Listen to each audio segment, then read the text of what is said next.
This is another skill cue for Standard 4 interpersonal communication skills, and this one relates to boundaries. Our action word is stop. S, set your limit. T, tell your boundary. O, own it.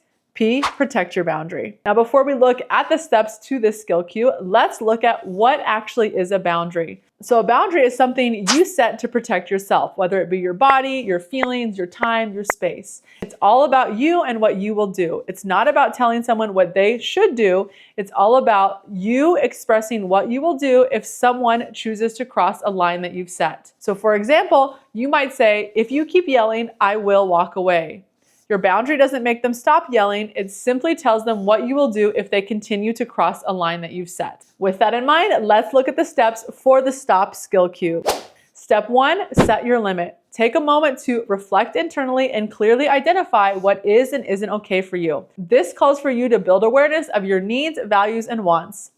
Step 2, tell your boundary. This is when you are going to communicate your boundary to others using clear and confident language. Step 3, own it. You've expressed your boundary. Now you want to stand firm in this boundary, even if it makes you feel uncomfortable. It's important that you don't waver on this just to please others.